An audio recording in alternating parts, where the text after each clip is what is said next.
Inabot ng madaling araw kanina sa Welcome Rotonda sa Quezon City ang protest caravan kontra PUV modernization na sinimulan kahapon.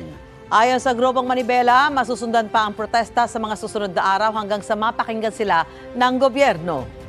Naapektuhan ng protest caravan ang mga motoristang dumaraan sa mga kalapit na kalsada. Yan ang unang balita ni James Agustin.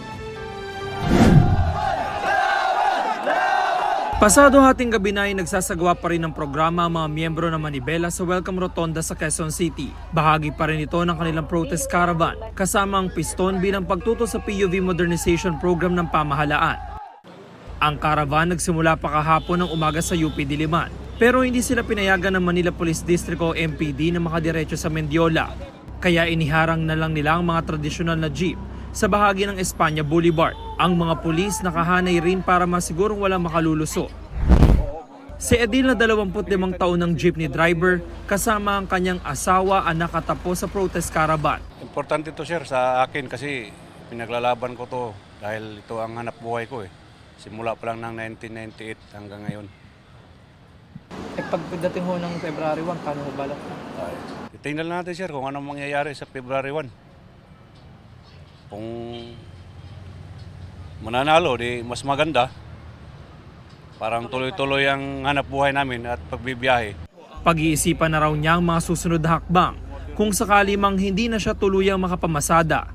Maghanap mo lang siguro ng ibang trabaho kung hindi manalo. Pero paglalaban talaga namin to hanggang sa huli. Ayon sa chairman ng Manibela na si Marbal Buena, alas 10 kagabi nang magdesisyon sila na wag nang piliting magtungo sa Mendiola.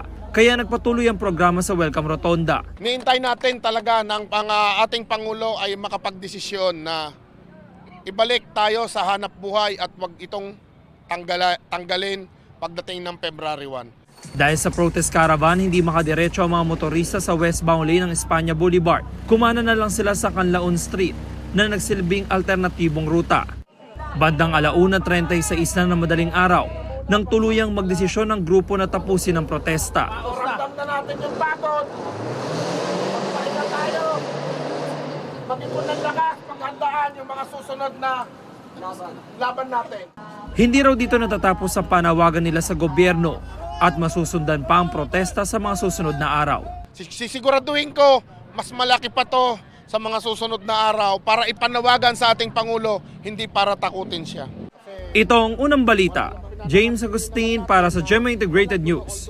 Mga kapuso, para una ka sa mga balita, mag-subscribe sa GMA Integrated News sa YouTube. Sa mga kapuso abroad, subaybayan niyo po kami sa GMA Pinoy TV at sa www.gmanews.tv.